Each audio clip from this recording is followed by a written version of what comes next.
We have arrived in New Orleans. We're in the Lower Garden District near the Warehouse District, heading to our first stop.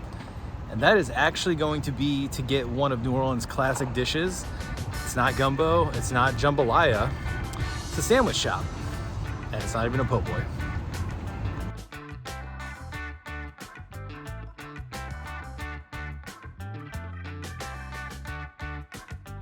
We're here at Cochon Butcher, and we have two beautiful sandwiches in front of us. We've got the Muffaletta, and our other sandwich here is a porchetta cheesesteak.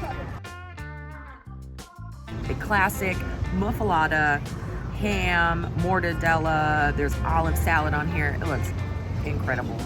I'm just gonna go right in. Oh, provolone cheese too. Awesome. This is the sandwich of my dreams right now. Absolutely delicious. High quality ingredients. Really nice bread too. So if we look in here, there's that olive salad, which kind of, to me, is like a giardiniera. Then we've got ham, salami, and mortadella, I believe. And then we have provolone cheese, bringing it all together here on this beautiful, sturdy bread.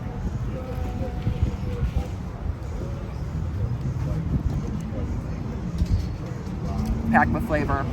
It's a good base for a night out in New Orleans. All right, my turn to get on the Muffaletta train. And to be honest, I've had one of these before, but it's been a long time. And I've avoided it on menus because I felt like the next Muffaletta sandwich I wanted to have was right here in New Orleans. And I think we picked a good spot. This looks absolutely delicious. It's really good, but I'm not big on olives unless they're cooked into a dish. I actually like them on this. So if olives are one of those foods where you're like, I don't know if I love it, they play really well on the Muffaletta. Now, this spot, the signage says butcher. We think it is related to this restaurant over here called Cochon. It's a butcher shop inside. What we did is we looked through the meat case and looked at the menu, and there was a porchetta Philly cheesesteak. Now that has nothing to do with New Orleans, but it was too good looking to pass up. So basically they stuff porchetta into a pita, peppers, cheese, onions. Like Madeline said, if you're looking for party fuel here in New Orleans, or the day after a party to refuel, this might be exactly what you're looking for. Yeah.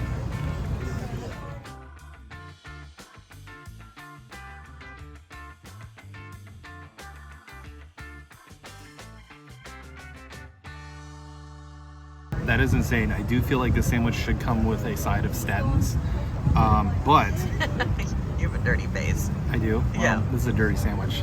Well, Cochon Butcher absolutely hit the spot here for our first stop in New Orleans. That Muffaletta was incredible. The porchetta Philly cheesesteak was also very, very good.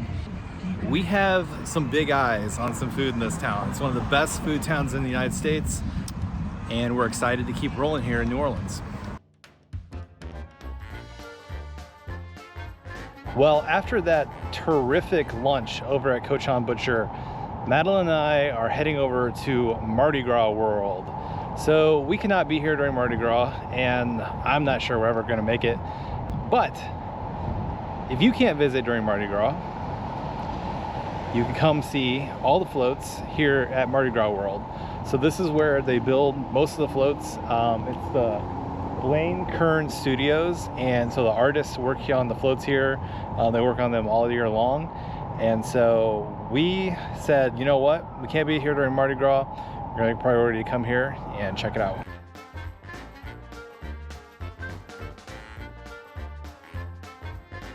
All right, this place is going to be absolutely huge. I can already tell.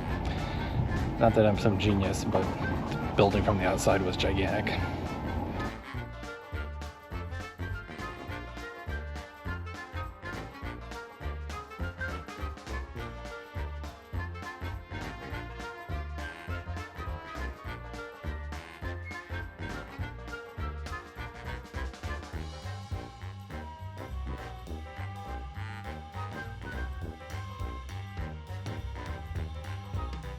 We are currently on the tour here at Mardi Gras World, and wow, it is fantastic. Seeing these art pieces up close that go on the floats is amazing. We're learning so much about the operation of Mardi Gras. There's so much that goes into it that you wouldn't even imagine. This is just one of like 19 warehouses they have, and they flip out all these pieces every 2 to 3 months. So if you come here, you're just going to see totally different things. And then we've been walked through kind of the process of how they make it, the way the different artists work. They make it out of styrofoam or one other material I forgot the name of at this point. But it's just the detail of these things up close is really, really impressive. Also, they served us king cake right before the tour started, and Madalyn found the baby, and so she is now the queen of Mardi Gras. She's Queen Madalyn. So, I mean, we got beads. Madalyn's already been crowned the queen. Loving it.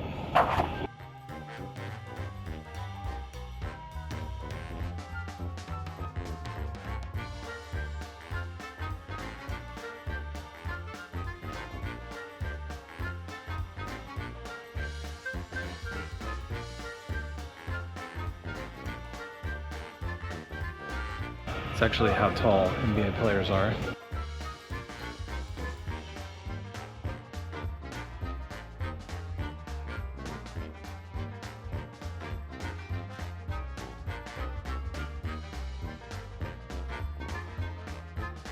I am Iron Man. My day is not complete.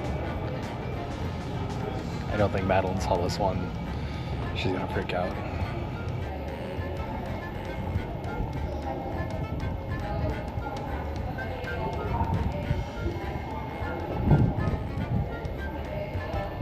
I think that's Willie Nelson, right? You gotta let me know in the comments if that's Willie Nelson. I said before we started that I didn't think Madalyn and I were ever going to come to Mardi Gras, but after visiting Mardi Gras World and learning more about Mardi Gras, I think that it might be something that we are now interested in doing.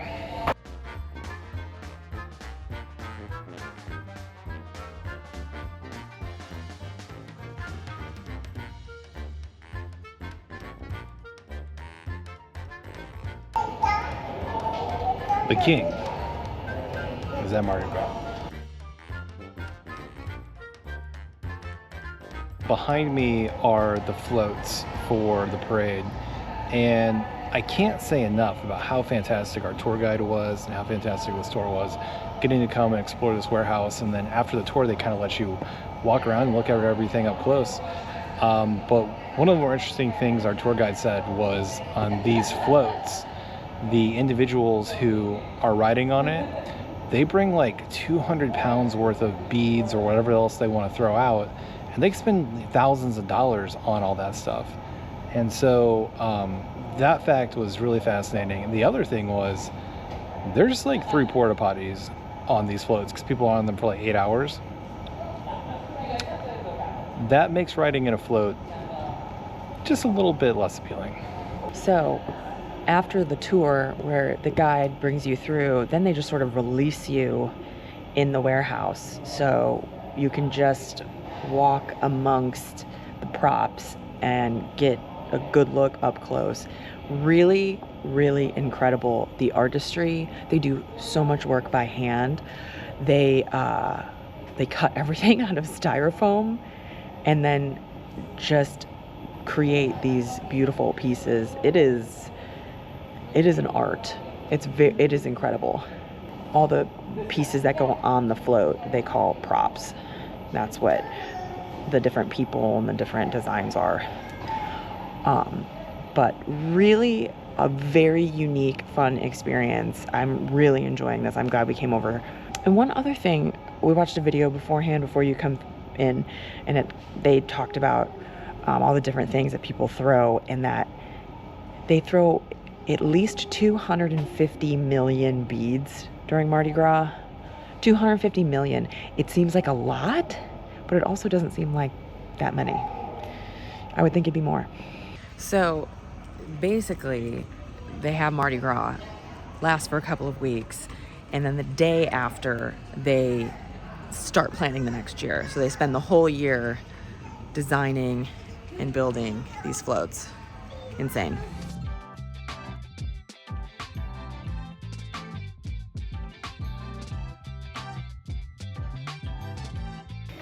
Very fun stop into Mardi Gras world. I highly recommend it because getting to see the floats up close and personal was awesome.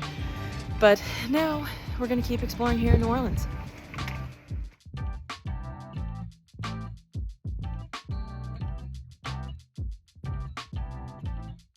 We're gonna head over to a local brewery now after we had fun this afternoon over at Mardi Gras World. We're thirsty. We're ready for a nice cool treat.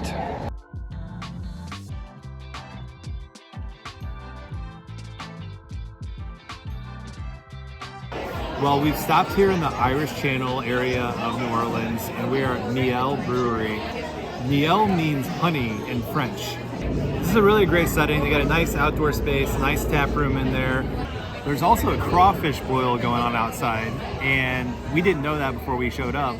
We have dinner plans, otherwise we might be trying that, but I'm gonna go get a closer look at it because it smells really good. But before we do that, we're gonna have our first drinks here in New Orleans. I have the Vienna Lager, an amber beer. It's a little more golden. I've been waiting for my first drink here in New Orleans. It's good. Let's get to it.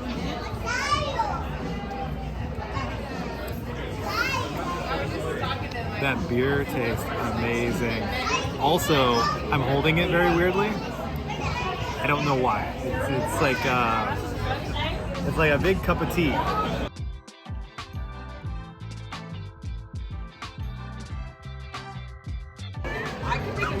That's nice. It's a beautiful day. It's like 70 degrees, sunny.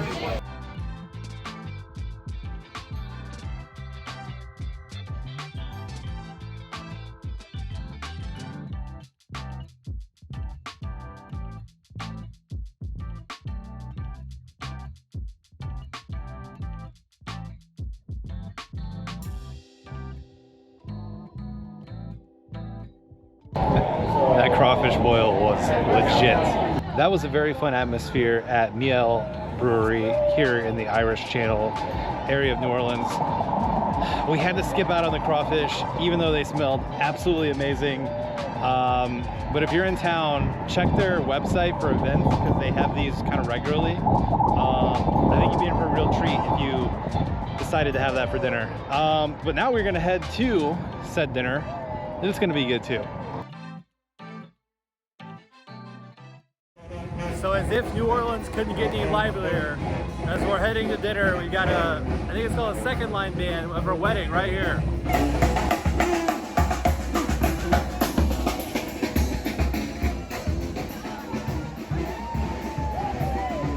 Madalyn has informed me that I'm indeed correct. It is called a second line band.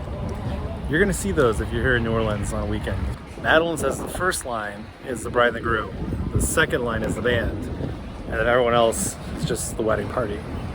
And of course, we all know that's where the most fun is. Well, tonight in the Garden District, we're going to dinner at Gris-Gris. Now, Gris-Gris is voodoo for good fortune. So we're gonna have the good fortune of eating Southern food and Creole food. I've been looking at the photos of the menu and oh boy, they look mouth-watering.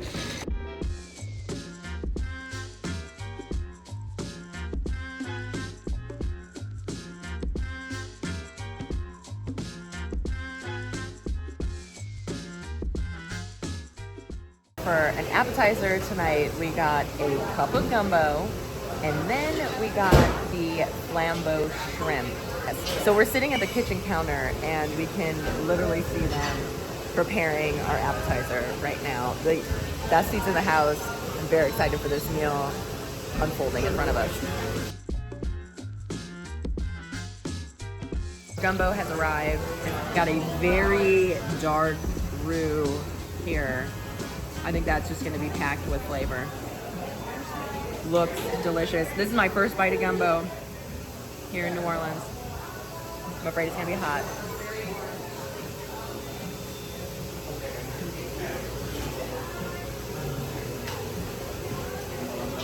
That is a very deep, rich flavor. Oh, there's some andouille sausage, shredded chicken in here.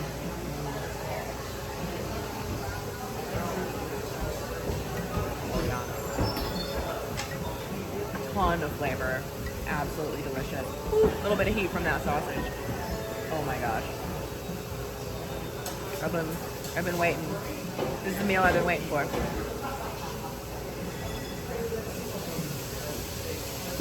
Wow, that is just delicious. Gumbo is kind of a labor of love. We made it at home before, and it's hard because you have to burn it, basically.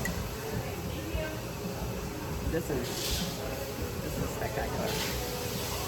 All right, here we have the flambe shrimp appetizer.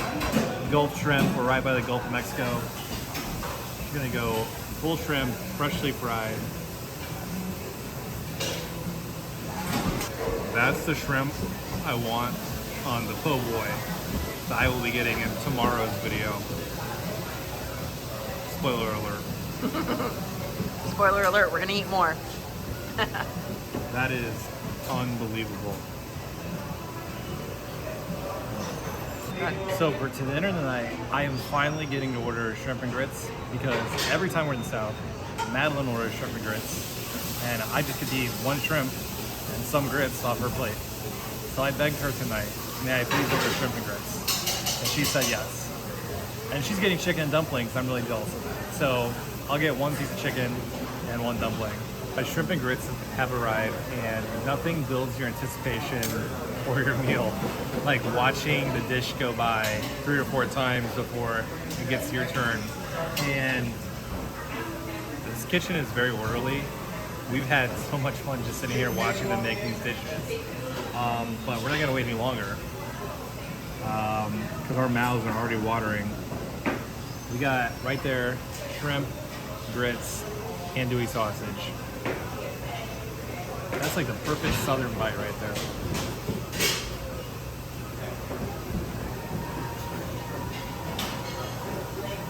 Oh my goodness, you went somewhere. Just shut the camera off. The flavor there is just so deep. I mean, it's just, this is what happens when the meal is part of your culture. You can't replicate this unless you grew up on this and you've been eating it all your life. And It's in your bones. it's in your bones. It's also about to be in my belly. Okay, shrimp and grits is my go-to order. Looks absolutely beautiful. While he's plating it, we just watched him like pour all the delicious juices from the pan right on top. Ugh, lots of flavor.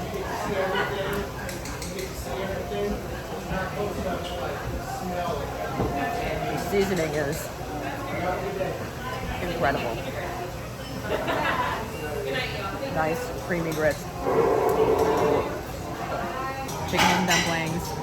Some beautiful carrots in here. Some big, beautiful pieces of chicken. For the sake of our bite, we'll try to go. Tried to get a small bite, but it's really, I don't know if you can see the steam coming off, but it is piping hot. This is just the epitome of comfort food. Absolutely delicious. Again, full of flavor. Beautiful, big, beautiful dumplings. Delicious chicken.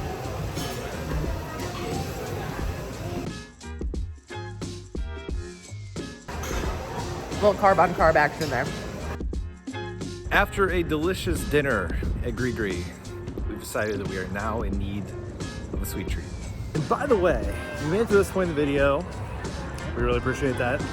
If you hit like and subscribe, the reason people ask you to do that is it actually helps the channel out. And we probably don't ask people to do that enough, but we don't have a Patreon, we don't have any of that stuff. We pay for our meals, we pay for all the travel. And so it's a really simple thing that if you kind of like our videos, hit like, hit subscribe. It boosts us in the algorithm and it lets us do more adventures like this. The other way you can help is by leaving a comment. So let us know in the comment section what you think the best piece of food we ate today was. For our sweet treat tonight, we're gonna head over to another spot in the Garden District called Sucre, which is French for sugar. So, sweet treat, it's sugar. It's probably gonna be good. We came over to Sucre? Sucre? It's French. Sucre. That's Sucre? Sucre. Tell me in the comments if I said it right. We ordered the Sucre Fume, and it is basically a s'more. So it's kind of like a deconstructed s'more. So it is absolutely beautiful. Everything in there was gorgeous. And we do have a macaron as well. We had two. We had two, but one of them has disappeared very quickly. So here, let's just kind of, ooh, it's like, how do I get in here? Okay, so this is, it's like hard on the outside, and then you kind of break in to a chocolate mousse. And then also there is marshmallow on the inside. So, gosh, I feel bad like destroying it like that. It's so beautiful.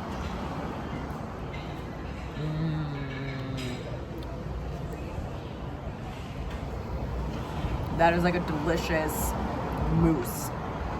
It's kind of like a thicker consistency than a mousse. Let's see if we can get some of this marshmallow on the bottom, and then it has like a little crust on the bottom too.